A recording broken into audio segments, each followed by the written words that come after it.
Welcome to Module 5 and our exploration of emotional and social development in adolescence. This presentation covers emotional and social development during the adolescent years. Adolescence is a time of extraordinary change, not only in the body, but also in the brain, in relationships, in identity, and in the way young people experience and make sense of emotions. As counselors in training, your ability to understand this developmental period through multiple lenses, including neuroscience, culture, and neurodiversity, will shape how you conceptualize and serve the adolescent clients you work with. Let's begin. By the end of this presentation, you should be able to examine emotional development in adolescence through the lens of neuroscience, particularly how the developing prefrontal cortex interacts with the limbic system. You will analyze identity formation using Erickson's and Marsh's frameworks, while considering how culture, intersectionality, and neurodivergence shape identity trajectories.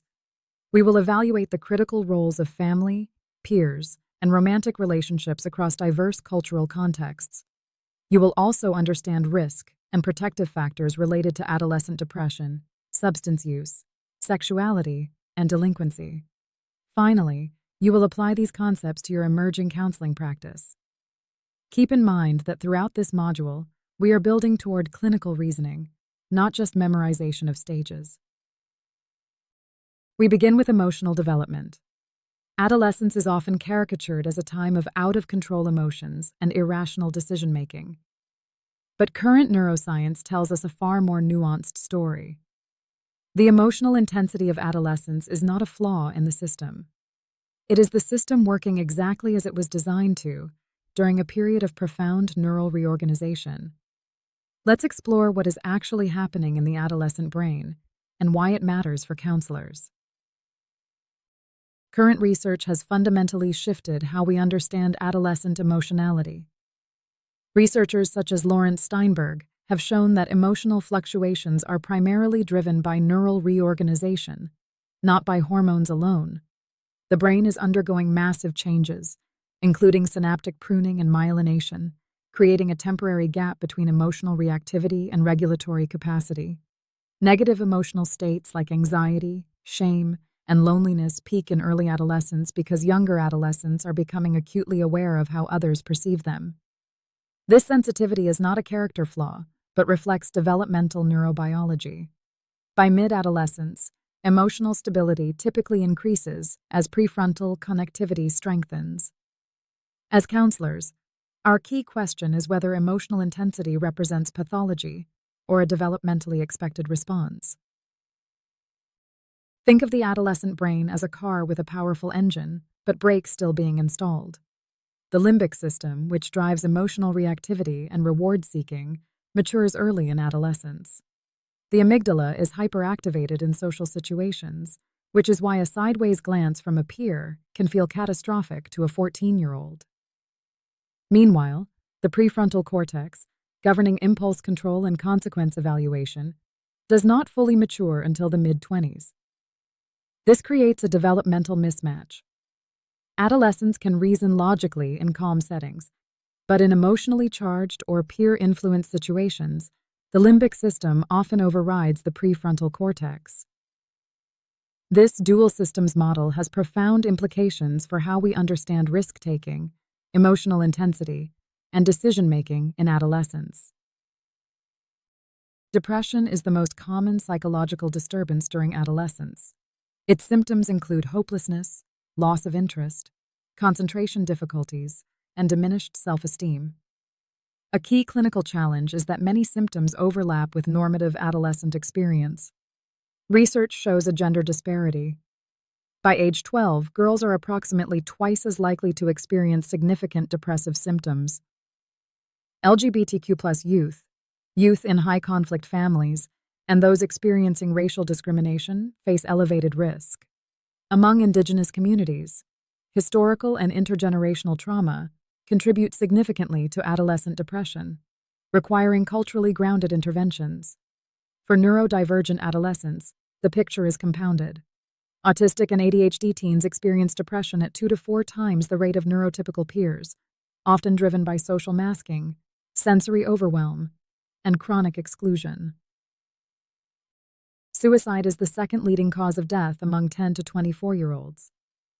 Risk factors include depression, substance use, impulsivity, social isolation, and access to lethal means. LGBTQ+ youth attempt suicide at nearly 4 times the rate of heterosexual peers. Indigenous youth experience the highest suicide rates of any racial or ethnic group, rooted in historical trauma and ongoing colonization impacts. Protective factors are equally important. At least one trusted, affirming adult relationship is consistently identified as a powerful buffer, alongside school connectedness and cultural identity affirmation. Depression does not present the same way across cultures. In many collectivist cultures, distress may manifest as somatic complaints. Among Latinx youth, familismo can function as both a stressor and a buffer. Counselors must learn to recognize cultural idioms of distress. We turn now to identity development, which is arguably the central developmental task of adolescence. The question, "Who am I?" is not just a philosophical exercise. It is a deeply lived experience that shapes how adolescents relate to themselves, their families, their communities, and the broader world. We will explore both classic and contemporary frameworks for understanding this process. Erik Erikson described the central task of adolescence as identity versus role confusion. He proposed a psychosocial moratorium, a socially sanctioned period for exploring different identities without permanent commitment. Some role confusion is normal. The developmental goal is a coherent sense of self and a valued role in the community. However, Erikson's framework was developed from a white, Western, male experience. For adolescents from collectivist cultures, identity may be relational rather than individual. A Navajo adolescent, for example, may construct identity through kinship and clan relationships, rather than individual career choices. For neurodivergent teens, the moratorium may be extended by social exclusion, masking, and delayed recognition of their neurological identity. James Marcia extended Erikson's work by identifying 4 identity statuses based on 2 dimensions: exploration and commitment. In identity diffusion, the adolescent has neither explored nor committed to any particular identity.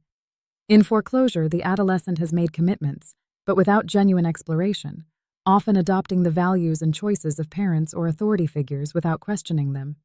In moratorium, the adolescent is actively exploring different identities, relationships, and career options. This is the status that Erikson's psychosocial moratorium describes. And in identity achievement, the adolescent has explored options and made commitments associated with higher self-esteem, self-direction, and maturity. It is important to remember that these are not stages that unfold in a linear sequence. An adolescent can move between statuses, and identity work continues well beyond adolescence.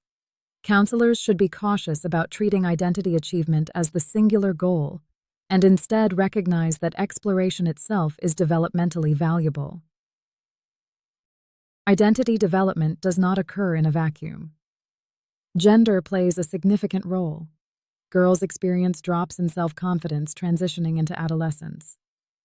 Carol Gilligan argued that female identity is achieved through relationships, though contemporary research recognizes more complexity across gender identities. Racial and ethnic identity is equally central.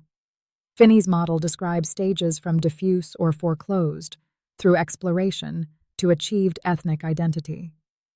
Perceived discrimination during adolescence can interfere with positive identity formation and contribute to depression. Perhaps most importantly, counselors need to think intersectionally. A queer Latina adolescent navigates gender, sexuality, and ethnicity simultaneously, not as separate categories. Intersectional approaches, drawing from Crenshaw's work, help us see the whole person, rather than reducing them to a single dimension. For neurodivergent adolescents, identity development includes discovering and integrating a neurological identity. This is especially significant for late-identified teens, disproportionately girls and youth of color who are underdiagnosed. A teen who learns at 15 that they are autistic may experience a profound identity renegotiation, reinterpreting their entire history through a new lens. Masking, suppressing neurodivergent traits to fit in, contributes to burnout, depression, and identity confusion. When neurodivergent identity is affirmed, however, it can become a source of pride and community. Executive function differences may extend the moratorium period. As counselors, we should ask how an adolescent's neurological profile shapes their identity, exploration rather than measuring them against neurotypical timelines. Think about Elena. How might her neurodevelopmental profile and her mother's ADHD shape her identity journey as she approaches adolescence? When does adolescence end? In Western cultures, this question has no clear answer. Unlike many indigenous and non-Western cultures that maintain formal rites of passage, such as the Apache sunrise ceremony or the quinceañera, Western societies offer no single moment that marks the transition to adulthood. Instead, adulthood is increasingly defined by markers such as financial independence, full-time employment, and marriage, all of which are being delayed by economic realities and extended education. Jeffrey Arnett proposed the concept of emerging adulthood to describe the period between approximately 18 and 25 years, characterized by identity exploration, instability, and a persistent sense of being in between. For neurodivergent young adults, this transition can be additionally complicated by executive function demands, employment barriers, and the cliff effect where school-based supports disappear at 18. Counselors should be aware that not all adolescents transition to adulthood on the same timeline, and that cultural context deeply shapes what adulthood means. We now turn to social development. During adolescence, the social world expands dramatically. Relationships with parents shift, peer relationships intensify, and many adolescents begin to navigate romantic relationships. These social contexts are not separate from the emotional and identity development we have been discussing. They are deeply intertwined. Let's examine how family, peers, and romantic relationships shape adolescent development. As children transition into adolescence, time with parents decreases, while time with peers increases. Parent-adolescent conflict peaks during early adolescence, but typically decreases by mid-adolescence. Authoritative parenting, characterized by warmth, structure, and autonomy support, produces the best outcomes. However, this model was developed from white, middle-class samples. Cross-cultural research shows effective parenting varies across contexts. In African American families, firm directive parenting may serve a protective function against racism. In Latinx families, respeto and familismo shape dynamics differently. In indigenous families, collective child-rearing and elder involvement complicate the nuclear family lens. Counselors must be cautious about labeling culturally normative parenting practices as problematic. Peer relationships take on enormous significance during adolescence. Close, stable friendships are associated with higher self-esteem and better school performance. Peer groups organize into cliques, small, intimate groups, and crowds, larger, reputation-based groups. The peer group becomes a laboratory for identity experimentation. Conformity peaks in early adolescence, driven by the need to belong. Peer influence can be positive, promoting pro-social behavior, or negative. The direction depends on the group's values. Digital peer relationships add complexity. Social media creates opportunities for connection, but also vulnerability to cyberbullying and social comparison. For neurodivergent teens, peer relationships can be complicated by social communication differences, but neurodiverse peer communities can offer powerful belonging that neurotypical spaces may not provide. Romantic relationships typically emerge during mid-adolescence and become increasingly central to emotional life. Early romantic experiences contribute to identity development, emotional regulation practice, and social skill building. They are a normal and important part of adolescent development. However, romantic breakups are among the most significant stressors adolescents face and can trigger depressive episodes. Dating violence is also a serious concern, affecting approximately 1 in 3 teens, and is closely linked to exposure to family violence and gendered power dynamics. it is essential to consider cultural context. Dating norms vary dramatically. In some communities, dating is discouraged, tightly supervised, or structured through family involvement. LGBTQ+ adolescents often navigate romantic development with fewer visible role models, less family support, and greater concerns about physical and emotional safety. Counselors should normalize the full spectrum of romantic development while remaining attentive to the unique risks and resilience factors present in each adolescent's cultural and relational context. Risk-taking behaviors escalate during adolescence. Neuroscience explains why. Heightened dopamine sensitivity makes rewards feel more compelling, while the immature prefrontal cortex limits impulse control. Risk-taking specifically increases in the presence of peers, driven by social reward circuits. Substance use frequently co-occurs with ADHD, conduct disorder, and depression. Adolescent egocentrism, including the personal fable of invincibility, contributes to risk underestimation. However, some risk-taking is developmentally adaptive, supporting independence and learning from consequences. The counselor's task is to distinguish between normative exploration and dangerous patterns. We must also consider equity. Youth of color who engage in the same behaviors as white peers face disproportionate consequences, including harsher discipline and criminalization rather than treatment. Delinquency during adolescence is influenced by a complex web of factors, including peers, family dynamics, community context, and systemic realities. Terry Moffat's research distinguishes between early-onset antisocial behavior, which begins before age 10, and is associated with more persistent trajectories, and late-onset behavior, which is more often time-limited and situational. Teen violence takes many forms, including dating violence, bullying, community violence, and gang involvement. Exposure to family violence teaches children that violence is normative, and breaking this cycle requires trauma-informed intervention. From a systemic perspective, counselors must be aware of the school-to-prison pipeline, which disproportionately affects Black and Indigenous youth, neurodivergent youth, and youth with disabilities. When a neurodivergent adolescent acts out due to sensory overwhelm or executive function difficulties, and the response is suspension or arrest rather than support, the system is failing that child.